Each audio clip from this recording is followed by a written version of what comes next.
నమస్కారం అండి అందరికీ. అందరూ బాగున్నారని అనుకుంటున్నాను.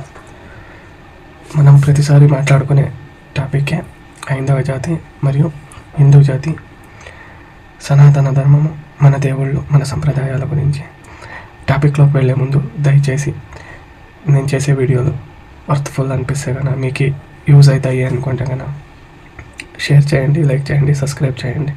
చాలామంది చూస్తున్నారు కానీ సబ్స్క్రైబ్ చేయడం లేదు. సబ్స్క్రైబ్ చేస్తేనే నాకు కూడా కొంచెం మోటివేషన్గా ఉంటుంది. దయచేసి వీడియో చూసే వాళ్ళందరూ సబ్స్క్రైబ్ చేయండి. మీ అమూల్యమైన అభిప్రాయాలను కామెంట్లో తెలపండి. ఇట్లా దాని గురించి మాట్లాడు, ఈ టాపిక్ గురించి మాట్లాడు అని సజెషన్ చేస్తే నేను ఆ టాపిక్ గురించి కూడా మాట్లాడతాను.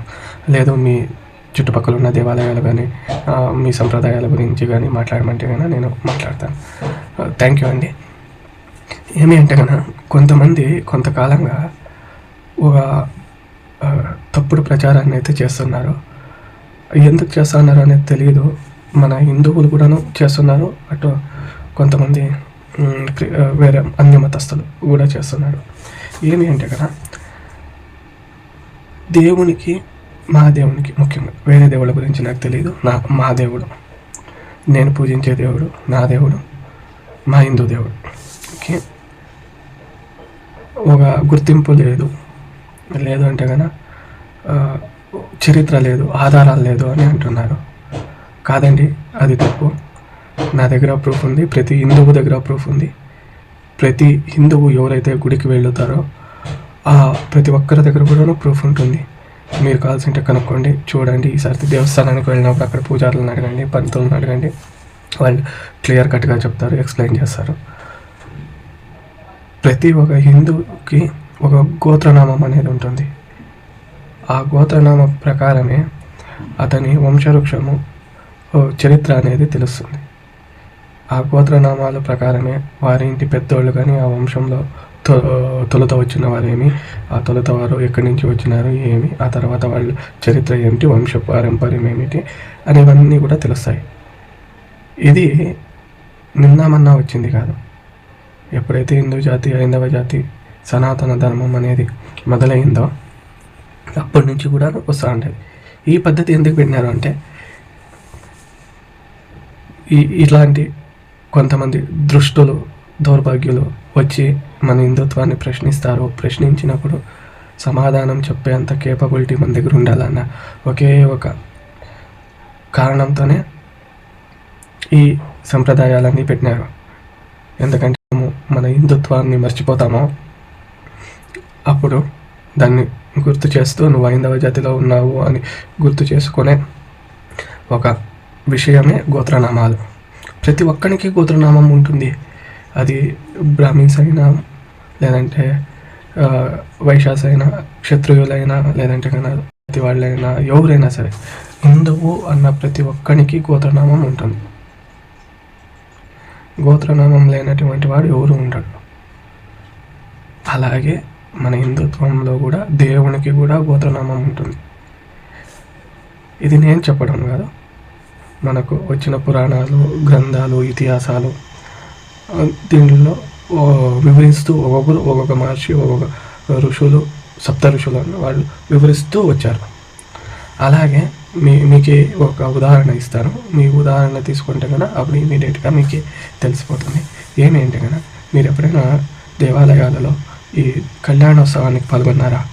కళ్యాణోత్సవానికి వెళ్ళినప్పుడు ఆ కళ్యాణోత్సవంలో పురోహితులు అమ్మవారి యొక్క గోత్రనామాలు మరియు అయ్యవారు అంటే దేవుని యొక్క గోత్రనామాలు మరియు వాళ్ళ వంశ చరిత్ర, ఆ వంశ వివరణ మొత్తం అందులో లగ్నపత్రిక చదివేటప్పుడు అందులో చదువుతారు. మనము ఏం జరుగుతుంది అని ఒక కళ్యాణోత్సవానికి పోయి కూర్చొని నిద్రపోయేదో, లేదంటే అక్కడ ఏం జరుగుతుందో తెలియకుండా ఊరికి దేవుడిని నమస్కారం వేసుకొని వచ్చేదో, లేదా ఏదో ఫోటో కోసమో వెళ్ళేది కదా. అక్కడికి వెళ్ళినప్పుడు ఏం జరుగుతుంది ఏమి అనేది తెలుసుకోవాలి. తెలుసుకుంటే మన హిందూ జాతి యొక్క అద్భుతమైన విశిష్టత తెలుస్తుంది. ఆ విశిష్టత తెలిసినప్పుడు మీరు ఇమీడియట్గా మీరు వేరే వాళ్ళు వచ్చి మీతో ఈ ధర్మం కాదు, ఇది కాదు అని అన్నప్పుడు, వాదనకు దిగినప్పుడు మీకే తెలుస్తుంది, కరెక్ట్ కదా, నేను హిందువు, నా జాతి గొప్పతనం నాకు తెలుసు, ఇతరుడు వచ్చి నన్నేది మార్చేది అని ఒక బలమైన సంకల్పం మీకు వస్తుంది. నేను ఈరోజు వినిపిస్తాను మీకు. ఒక 2 నిమిషాలు ఉంటుంది. లగ్నపత్రిక చదివేది ఎలా ఉంటుంది అనేది. ఒక్క నిమిషము.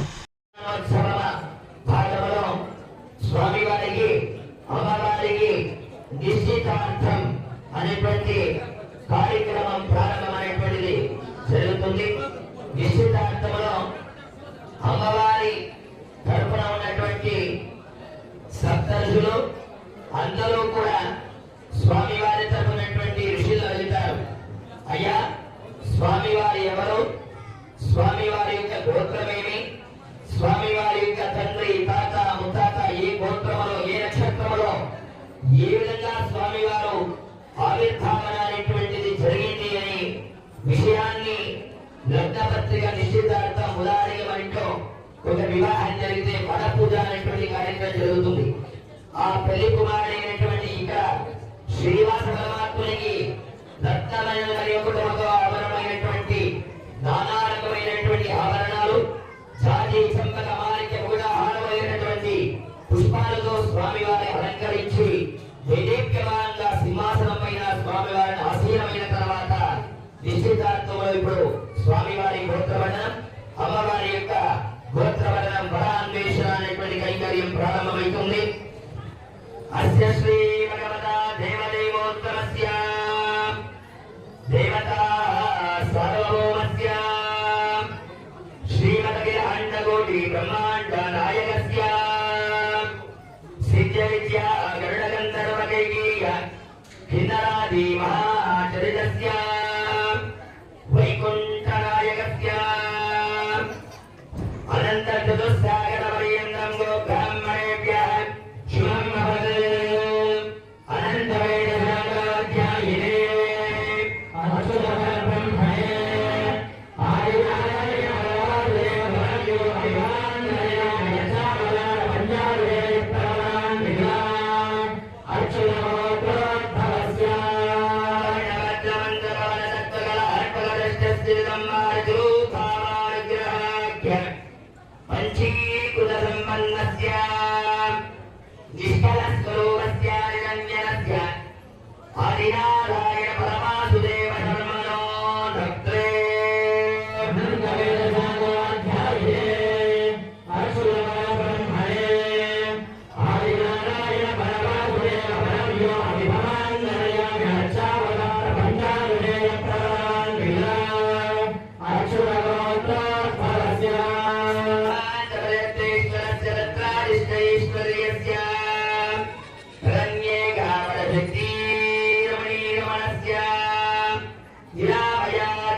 వాసుదేవ ధర్మణ పౌత్రాయ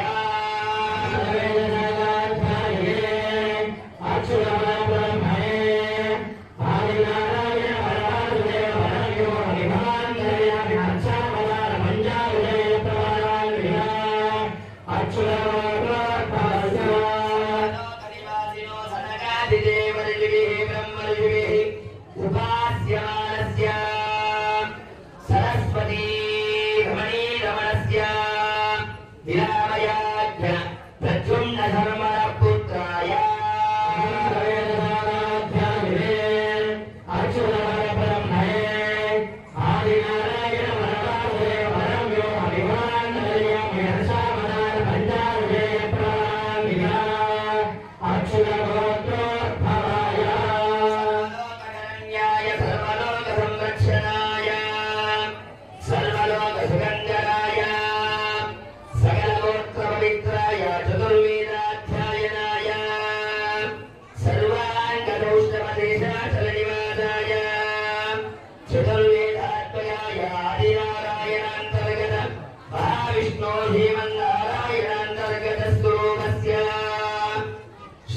నక్షత్రే మకరరాశౌజాతస్య శ్రీ శ్రీనివాస పరబ్రహ్మణే వరాయ అస్య శ్రీ భగవతా దేవదేవోత్తమీ దేవతా సార్వభౌమే అఖిలాండకోటి బ్రహ్మాండ నాయకీ స్వామి పుష్కరణీ రమేది జగదాంబికా చతుర్వేద శాఖాధ్యాయిని సౌభాగ్య విశ్వంభరే నిరాకార ఆకార సాకార త్రయాలయ ప్రాణిలా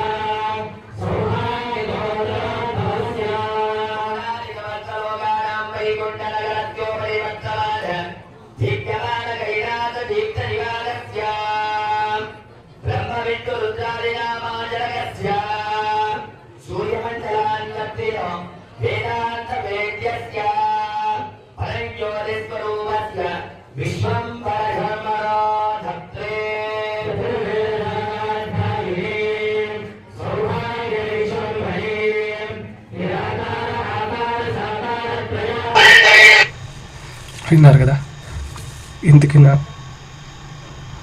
ఆధారము, ఇంతకిన్న ప్రమాణము ఇంకా ఏదీ లేదు.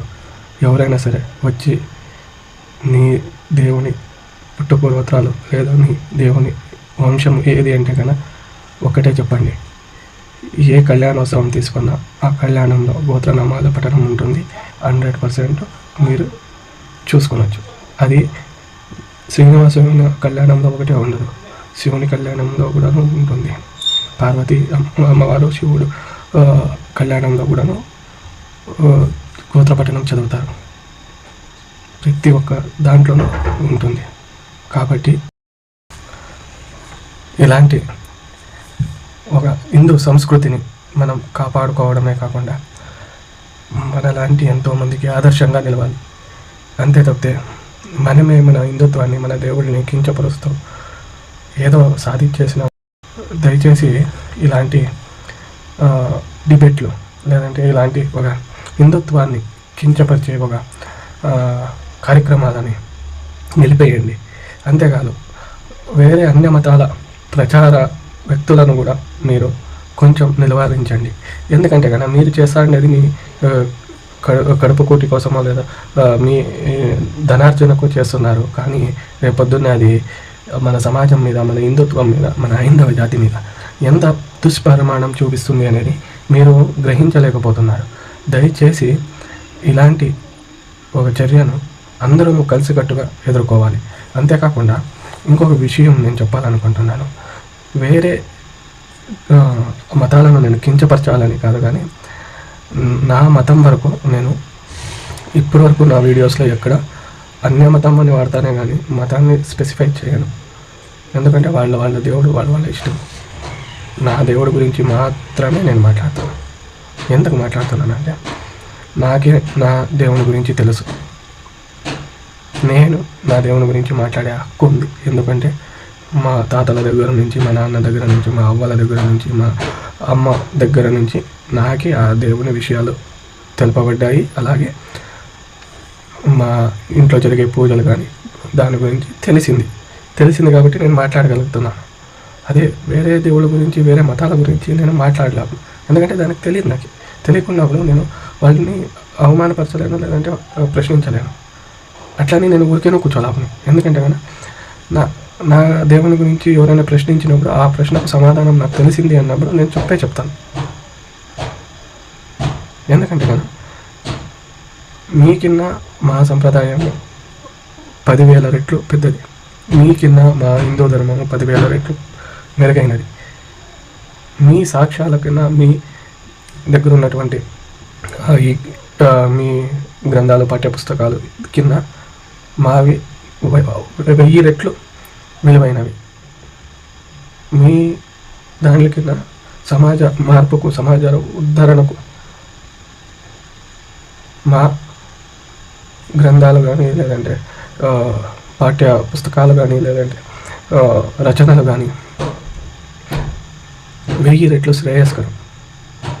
కాబట్టి మా హిందుత్వాన్ని, మా సనాతన ధర్మాన్ని ఎవరైనా కించపరిస్తే మాత్రం సహించేది లేదు. నేను కంపల్సరీ వీడియో చేస్తాను. మీరెవరు నాకు హెల్ప్ చేసినా చేయకపోయినా, చూసినా చూడకపోయినా, సపోర్ట్ చేసినా చేయకపోయినా నేనైతే వీడియో చేస్తాను. ఎవరో ఒక్కరు చూసినా, ఎవరో ఒక్కరు చిన్నగా కామెంట్ పెట్టినా నాకు అదే సంతోషం. ఫైనల్గా నేను చెప్పేది ఏమంటే కన్నా, మా దేవుడికి అన్ని ఆధారాలు ఉన్నాయి. మా దేవుడు ఎక్కడి నుంచినో దిగి రాలేదు. అతడికి వంశం ఉంది, అతనికి వంశ చరిత్ర ఉంది, అతనికి గోత్రనామాలు ఉన్నాయి, అతని వంశము ఉంది. మా దేవుడు గుడిలోని రాయి కాదు. ఈ భూమండలం మీద నడియాడిన ఒక వ్యక్తే. కాబట్టి దయచేసి మా దేవుణ్ణి కించపరచొద్దు. Thank you very much. ఈ వీడియో మీకు నచ్చినట్లయితే కనుక ప్లీజ్ ఒక కామెంట్ ఇవ్వండి. Thank you.